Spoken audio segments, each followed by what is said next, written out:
Hello everybody, we'll continue with the subject steel structure design using limit state method. We were discussing the topic bolted connections.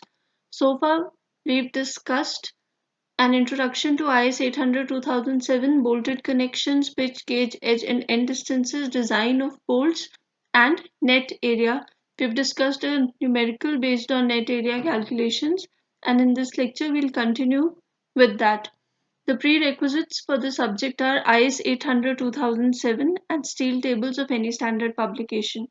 The tensile strength of plates, which was discussed in the previous lectures as well, is very important क्योंकि ये जो tensile strength of plates है ये हमारे दो topics में cover होती है. एक जैसे कि नाम है टेंशन मेंबर्स, टेंसाइल स्ट्रेंथ है तो टेंशन मेंबर्स में हम इसको यूज करेंगे और दूसरा हम इसको बोल्टेड कनेक्शंस में भी यूज करते हैं. तो ये जो टॉपिक हम डिस्कस कर रहे हैं नेट एरिया का, ये बहुत इम्पोर्टेंट है दोनों चैप्टर्स के पॉइंट ऑफ व्यू से और ये बेसिक फॉर्म करता है. तो आपके जो क्वेश्चंस हैं वो इस पे डिपेंड करेंगे. तो it is a very important topic.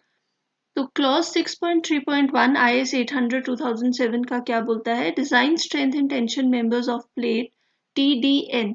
तो हमें क्या दे रहा है design strength? TDN is governed by the rupture of net cross sectional area. तो TDN को कौन गवर्न कर रहा है? Net cross sectional area govern कर रहा है, क्योंकि इससे हमें पता चलता है कि प्लेट कहाँ से रप्चर करेगी.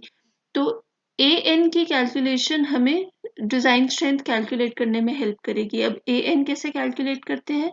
तो कोड बोलता है AN is equal to B क्या है? Width of the plate minus NDH. N is the number of bolt holes, DH is the diameter of the bolt hole, plus summation of PSI square upon 4GI.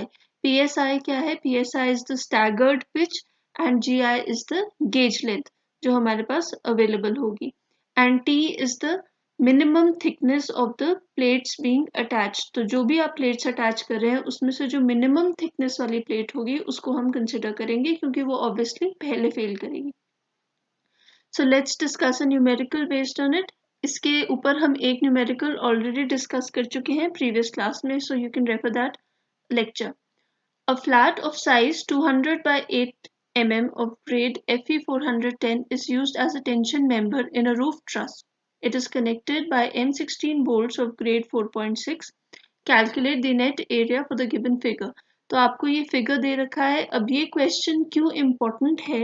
ये question इसलिए important है क्योंकि अगर आप इस figure को ध्यान से देखें तो यहाँ पे हमें सिर्फ 3 बोल्ट्स दे रखे हैं, बट जो पिच दी है और जो गेज डिस्टेंसेस दिए हैं वो हर बोल्ट के लिए डिफरेंट है. तो इसीलिए ये क्वेश्चन इम्पोर्टेंट होता है कि हम इसको कैसे यूटिलाइज करें अपने न्यूमेरिकल में. तो अगर हम फॉर्मूला लिखें तो फॉर्मूला हमें जो कोड दे रहा है that is simply B minus NDH plus summation of PSI square upon 4GI whole into T, और T कौन सा है? T minimum. तो ये फॉर्मूला हमें कोड ने दिया है. अब हम देखेंगे एक एक करके. इसमें बहुत सारे सेक्शंस जो क्रिटिकल सेक्शंस हो सकते हैं, हम प्रोबेबल क्रिटिकल सेक्शंस निकालेंगे और उनका एरिया नेट एरिया कैलकुलेट करेंगे. फिर देखेंगे कि क्रिटिकल सेक्शन कौन सा है उनमें से. तो सबसे पहले जो हम सेक्शन कंसिडर कर रहे हैं वो एक सिंपल सा सेक्शन है जिसे हम बोलेंगे 1-1. तो ये मेरा 1-1 सेक्शन है इस तरीके से. This is 1-1. अब क्योंकि हमने कैलकुलेशन करनी है तो ईज के लिए मैं इस पिच को बोल रही हूँ P1 और इस पिच को बोल रही हूँ P2. पिच कौन सा डिस्टेंस होता है? जो parallel to the direction of stress होता है. तो डायरेक्शन ऑफ स्ट्रेस हमारा ये है, लोड इस डायरेक्शन में लग रहा है और पिच कौन सा डिस्टेंस हो जाएगा? Parallel to the direction of stress. तो आप देख सकते हैं इस बोल्ट से लेके इस बोल्ट का जो हॉरिजॉन्टल डिस्टेंस है parallel to the direction of stress है वो उसको हमने क्या बोल दिया? P1, और उसकी वैल्यू कितनी है? 70 mm. वैसे ही इस बोल्ट से लेके इस बोल्ट तक जो हॉरिजॉन्टल डिस्टेंस है उसको हम बोल रहे हैं P2 और उसकी वैल्यू कितनी है? 75 mm. तो डिफरेंट वैल्यूज हैं, इसीलिए हमने इसको P1 और P2 नाम दिया. सिमिलरली गेज डिस्टेंस क्या होता है? गेज डिस्टेंस होता है जो perpendicular to the direction of stress है. तो ये डायरेक्शन ऑफ स्ट्रेस था। इसके जो परपेंडिकुलर डिस्टेंस होगा दो एडजेसेंट बोल्ट्स के बीच में, उसको हम क्या बोलेंगे, गेज डिस्टेंस। तो इस और इस बोल्ट के बीच में जो परपेंडिकुलर डिस्टेंस है, जो perpendicular to direction of stress जो डिस्टेंस है, उसको हम G1 बोल रहे हैं और इसकी वैल्यू कितनी है, 50 mm। वैसे ही इन दो बोल्ट्स के बीच में जो ये डिस्टेंस है, इसको हम G2 बोल रहे हैं और उसकी वैल्यू कितनी है, 55 mm। तो ये क्वेश्चन इसलिए इम्पोर्टेंट है क्योंकि यहाँ पे सारी वैल्यूज जो हैं गेज की और पिच की, वो डिफरेंट है हर अरेंजमेंट के लिए बोल्ट्स की। तो हमने इन बोल्ट्स को नाम दे दिया A, B, C ताकि हमें रेफर करने को आसान हो जाए। सो अब देखते हैं सेक्शन 1.1 को। तो सेक्शन 1.1 में हमारे पास सबसे पहले तो नंबर ऑफ बोल्ट्स कितने हैं, नंबर ऑफ बोल्ट्स 1 है। आप देख सकते हैं सिर्फ A बोल्ट आ रहा है, जिसको हमने नाम A दिया है, वही बोल्ट आ रहा है। तो कितना हो जाएगा हमारे पास n will be equal to 1। DH की बात करते हैं। DH क्या होगा, हमारे पास बोल्ट डायमीटर कितना दे रखा है, बोल्ट डायमीटर हमें गिवन है इक्वल टू 16 mm। तो हम लिख सकते हैं 16 +2, क्योंकि कोड हमें बोलता है कि आपने क्या करना है, +2 कर देना है। तो +2 तो कितना हो जाएगा 18 mm। फिर हमारे पास F अगर आप देखें तो और क्या क्या गिवन वैल्यू है। T हमारे को एक ही दिया है क्योंकि एक ही प्लेट की थिकनेस दी है, तो T हम कितना ले लेंगे, T is equal to 8 mm। यहाँ पे हम मिनिमम नहीं ले सकते क्योंकि एक ही वैल्यू दी है। अगर हमें दो प्लेट्स की वैल्यू दी होती, दो डिफरेंट थिकनेसेस दी होती, तो हम कौन सी वैल्यू लेते, मिनिमम वैल्यू लेते। और हमें B की वैल्यू कितनी गिवन है, B की value is equal to 200 mm। ये हमें क्वेश्चन में गिवन है वैल्यूज। तो लेट्स सी AN11। तो सेक्शन 1.1 के लिए जो नेट एरिया है दैट इज इक्वल टू, हम फॉर्मूले में डायरेक्टली पुट कर रहे हैं, B is 200 minus N is 1, DH is 18 plus. अब अगर आप देखें तो यहाँ पे हम कोई भी स्टैगरिंग नहीं कर रहे हैं। ये बोल्ट क्या है, बिल्कुल स्ट्रेट है, जो पाथ है वो बिल्कुल स्ट्रेट है, तो स्टैगरिंग नहीं हो रही है। तो मैं सिंपली क्या बोल सकती हूँ, PSI is equal to 0। Pitch हम यूज ही नहीं कर रहे हैं बिल्कुल भी, तो PSI इज इक्वल टू 0। तो यहाँ पे मैं सिंपली क्या कर दूंगी, +0 इंटू टी की वैल्यू कितनी है, 8। So this calculates to be equal to 1456 mm²। So ये आ गया हमारे पास net area at section 1.1। So 1456 mm²। Next, अब नेक्स्ट देखते हैं कि नेक्स्ट हम क्या पाथ चूज कर सकते हैं। तो नेक्स्ट पाथ के लिए हम चूज करते हैं इस तरीके से। यहाँ से मैंने स्टार्ट किया, बोल्ट A पे गया, फिर ये एक डायगोनल इसने टर्न लिया और ये इस तरीके से नीचे आ गया। तो इस पाथ को मैं बोल रही हूँ पाथ 2 तो ये पाथ कहाँ कहाँ से फॉल कर रहा है, ये पाथ कर रहा है A और C बोल्ट से क्रॉस। इसे देखते हैं। अब फिर से अगर हम फॉर्मूला लिखें अपना, तो AN22 will be equal to B minus NDH plus PSI square upon 4G का समेशन इंटू T। तो हम ये फॉर्मूला बार बार क्यों लिखते हैं, क्योंकि इस पर्टिकुलर क्वेश्चन के लिए ये फॉर्मूला का यूसेज ही हमारा एम है।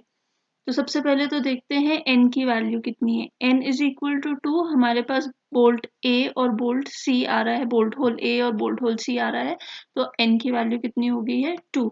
DH अभी भी 18 mm रहेगा क्योंकि हमारे पास सेम डेटा है, तो DH is equal to 18 mm, B is equal to 200 mm and T is equal to 8 mm। तो ये सारा डेटा हमारे पास सेम रहा, सिर्फ किसकी वैल्यू बदली है, n की वैल्यू बदली है। So let's substitute AN22 will be equal to B कितना है, B is equal to 200 minus 2 into DH plus। अब यहाँ पे देखिए हमारे पास एक डायगोनल है, ये डायगोनल हम यूज करेंगे। तो इस डायगोनल को आप क्या बोलेंगे, इसकी पिच कितनी है, इस पर्टिकुलर डायगोनल के केस में हमारे पास पिच आती है इक्वल टू P1। तो ये है मेरी pitch, this is my pitch, इसको मैं कितना है इसका वैल्यू गिवन 70 mm, क्योंकि ये डायगनली कितना मूव कर रहा है, डायगनल जो है वो हॉरिजॉन्टली कितना मूव कर रहा है, 70 mm मूव कर रहा है। तो मैं बोल सकती हूँ कि पिच कितनी है, pitch is equal to 70 mm, या फिर अगर मैं अभी सिर्फ टर्म्स में लिखूं तो मैं इसको बोल सकती हूँ P1 का स्क्वायर। अब देखिए, अब गेज की बात करते हैं। जब मैं गेज की बात कर रही हूँ तो अगर आप ध्यान से देखें तो ये गेज कितना है इसके लिए, ये टोटल गेज है G1 प्लस G2। इस पर्टिकुलर डायगनल AC के लिए टोटल गेज कितना है, G1 प्लस G2। तो यहाँ पे ये इंपॉर्टेंट है, मैं क्या लिख सकती हूँ, divided by 4 into G1 plus G2, क्योंकि जो डायगनल है हमारे केस में है तो एक ही डायगनल, पर उसका जो परपेंडिकुलर डिस्टेंस है in from the direction of stress वो कितना है, G1 प्लस G2 के इक्वल है। तो ये इंपॉर्टेंट है, एक ही हमारे पास डायगनल था तो हम एक ही बारी इस फॉर्मूला को यूज करेंगे एंड इनटू सिंपली 8 mm। तो मैं इसकी वैल्यू सब्स्टिट्यूट कर देती हूँ P1 और G1 G2 की, so that they are 200 minus 2 into 18 plus P1 कितना है, P1 is given equal to 70 का स्क्वायर हो जाएगा upon 4, 4 into G1 is 50 plus G2 is 55 mm। तो ये सारा इंटू कितना हो जाएगा, 8 mm। So this value comes out to be equal to 1405.3 mm square। So ये important है यहाँ पे कि हमने ये कैसे कैलकुलेट किया, P1 स्क्वायर बाय 4G1 हमने कैसे कैलकुलेट किया, तो आपने इसका ध्यान देना है। सो अब अल्टीमेटली मेरे पास AN22 is equal to 1405.3 mm square.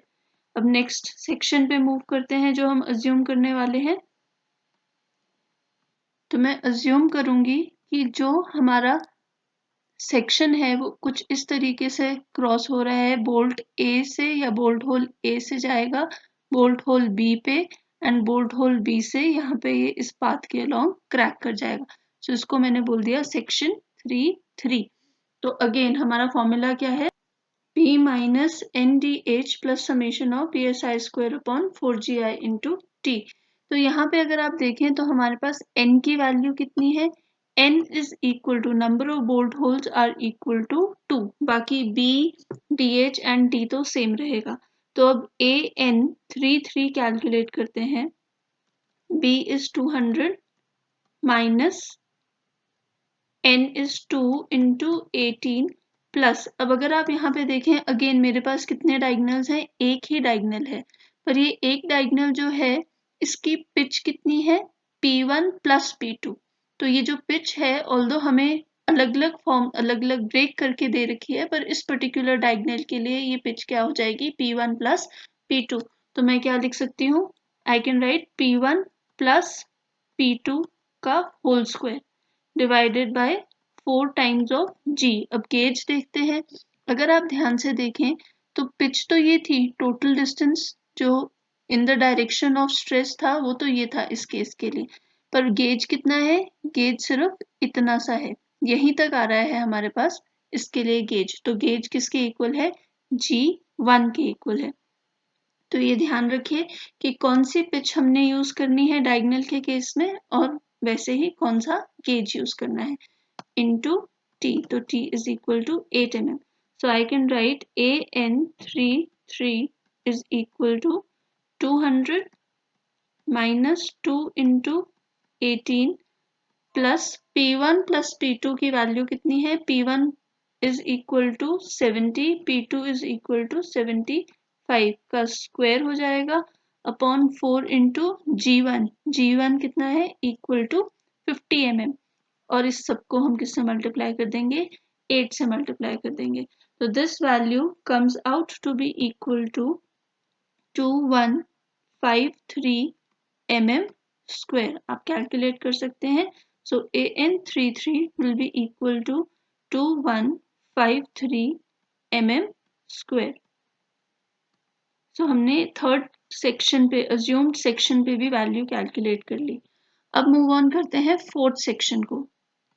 तो सेक्शन 4 के लिए हम अज्यूम करते हैं कि जो हमारा पाथ है वो क्रॉस कर रहा है बोल्ट ए को, फिर जाता है बोल्ट बी तक, फिर जाता है बोल्ट सी को और फिर जाता है नीचे। तो इस तरीके से ये सेक्शन बन रहा है। तो आप यहाँ पे देख सकते हैं कि हमारे पास दो डायगोनल्स बन रहे हैं।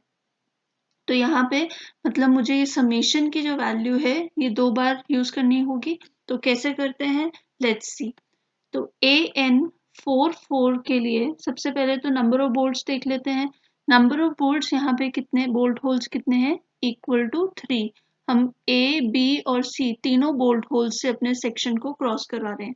तो बोल्ट होल्स का नंबर है 3। फॉर्मूला में जब सब्स्टिट्यूट करते हैं so I get 200 minus 3 into 18 plus. अब पहले डायगोनल को देखते हैं। जब मैं पहले डायगोनल को देख रही हूँ तो मेरे पास पिच की वैल्यू कितनी है, pitch is equal to P1 plus P2। तो ये है इसकी pitch. I can write P1 plus P2 पहले डायगोनल के लिए पिच। इसका क्या हो जाएगा, स्क्वायर डिवाइडेड बाय 4। और G कितना है, फर्स्ट डायगोनल के लिए G कितना है, सिर्फ equal to G1। So I can write G1। अब बात करते हैं नेक्स्ट डायगोनल की। नेक्स्ट डायगोनल में हमारे पास है ये वाला डायगोनल। तो जब इस डायगोनल की बात करते हैं तो पिच कितनी है इस डायगोनल के लिए, इस डायगोनल के लिए पिच है इक्वल टू P2। तो यहाँ पे अगर आप ध्यान से देखें तो पिच कितनी है, इक्वल टू P2। तो मैं लिख सकती हूँ P2 का स्क्वायर डिवाइडेड बाय 4। और गेज कितना है, gauge is equal to G2। तो यहाँ पे गेज कितना है, equal to G2 so into 8 mm। तो यहाँ पे हमने कितने डायगोनल्स थे, 2 डायगोनल्स थे, इसलिए मैंने ये वाला समेशन जो है ये कितनी बारी यूज करा, 2 टाइम्स यूज करा।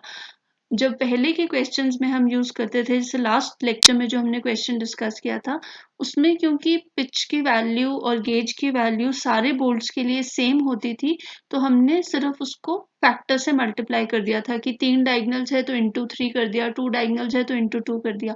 बट यहाँ पे हमें केयरफुल होना है क्योंकि सारी पिचेस और सारे गेजेस क्या हैं, डिफरेंट हैं। तो आप सिंपली फैक्टर नहीं यूज कर सकते, आपको हर पिच और हर गेज को इंडिविजुअली कैलकुलेट करना होगा for a given diagonal.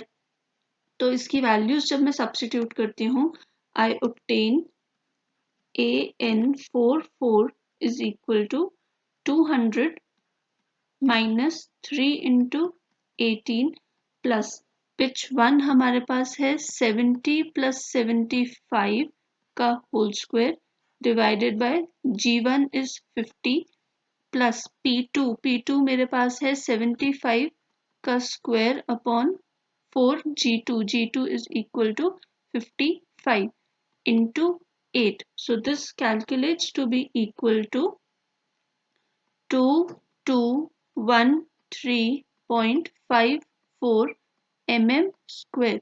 So along AN section 4 मेरे पास नेट एरिया आता है 2213.54 mm square. So ये इसके बाद हमारे पास कोई और पॉसिबल जो सेक्शन है वो नहीं बचता है। सारे सेक्शंस हमने कवर कर लिए हैं। हमने ये सेक्शन भी कवर कर लिया है जिसमें ए और बी बोल्ट जो है रप्चर प्लेन में रप्चर पाथ में आते हैं, ए और सी बोल्ट रप्चर पाथ में आते हैं और सिंपली ए बोल्ट रप्चर पाथ में आता है। इस पाथ को अगर मैं रिपीट भी करती हूँ सिर्फ बोल्ट सी के लिए या सिर्फ बोल्ट बी के लिए, तो मेरे पास सारी कैलकुलेशंस क्या रहेंगी, सेम रहेंगी, क्योंकि नंबर ऑफ बोल्ट होल्स क्या है, एक ही आएंगे और स्ट्रेट पाथ है। तो ये आपने ध्यान रखना है। अब हम टैबुलेट कर लेते हैं सारे एरियाज। तो ये हमारे पास सारे जो सेक्शंस है 1-1, 2-2 रेड में है, 3-3 पर्पल में है और 4-4 ग्रीन में है। तो ये सारे पाथ्स हैं और ये इनके नेट एरियाज जो हमने कैलकुलेट करे थे। इसके अलावा और कोई path failure path, unique failure path मैं बोलना चाहूंगी, नहीं बनता है। तो अब हमें क्या करना है, हमें इनमें से कौन सी वैल्यू चूज करनी है, लीस्ट वैल्यू चूज करनी है। तो आप देख सकते हैं कि लीस्ट वैल्यू हमारे पास कहाँ पे आ रही है, 1405.33 हमारे पास लीस्ट वैल्यू है, मतलब अलोंग पाथ 22 जो है हमारे पास जो नेट एरिया है वो मिनिमम नेट एरिया है। तो हम क्या बोलेंगे, हम बोलेंगे कि जो क्रिटिकल सेक्शन है हमारा दैट इज अलोंग पाथ 22। तो क्रिटिकल सेक्शन या क्रिटिकल पाथ जो है, फेलियर पाथ, वो क्या है, सेक्शन 22। तो इसके अलोंग हमारा फेलियर होगा और कितना होगा आपका नेट एरिया 1405.33। अब हम देख सकते हैं mm² कि जैसे जैसे मैं नंबर ऑफ डायगोनल्स बढ़ाती जा रही हूँ, अगर हम इन फिगर्स को ध्यान से देखें तो जो फर्स्ट केस था उसमें नंबर ऑफ बोल्ट होल्स एक थे पर कोई भी डायगोनल नहीं था, तो आपकी वैल्यू कितनी है, 1456 के इक्वल है। जो सेकंड पाथ है उसमें नंबर ऑफ बोल्ट होल्स हमने इंक्रीज कर दिए पर साथ में क्या इंक्लूड कर दिया, एक डायगोनल इंक्लूड कर दिया। तो जो इन दोनों के बीच में वैल्यू में डिफरेंस है वो बहुत ज्यादा वैल्यू में डिफरेंस नहीं है, ऑल्दो इसमें 2 बोल्ट होल है और इसमें सिर्फ 1 बोल्ट होल है। इसमें क्यों इंक्रीज हो गया, क्योंकि आपने डायगोनल को इंक्रीज कर दिया। अब अगर हम सेक्शन 44 की बात करें तो यहाँ पे हमारे पास 3 बोल्ट होल आ रहे थे। तो यहाँ पे अगर हम ऐसे देखें लेमैन की तरह तो हमें लगेगा कि क्योंकि 3 बोल्ट होल है तो हमारी जो वैल्यू है वो मिनिमम आनी चाहिए। पर हमें ये नहीं भूलना है कि जब हम डायगोनल चूज करते हैं तो उसकी वजह से जो पाथ लेंथ है वो इंक्रीज कर जाती है और हमारी जो नेट एरिया है वो भी क्या कर जाता है, इंक्रीज कर जाता है। तो सेक्शन 44 या पाथ 44 में although maximum number of bolts आ रहे हैं पर डायगोनल्स भी क्या है, 2 डायगोनल्स यूज हो रहे हैं, इसलिए हमारे पास मैक्सिमम नेट एरिया आया है। और सेक्शन कहाँ से फेल करता है, सेक्शन वहीं से फेल करेगा जहाँ पे मिनिमम नेट एरिया होगा, उसी सेक्शन को हम क्या बोलेंगे, क्रिटिकल सेक्शन। तो हमारे केस में क्रिटिकल सेक्शन आया है section 2 is our critical section. So I hope this lecture was useful to you. Thank you and stay tuned.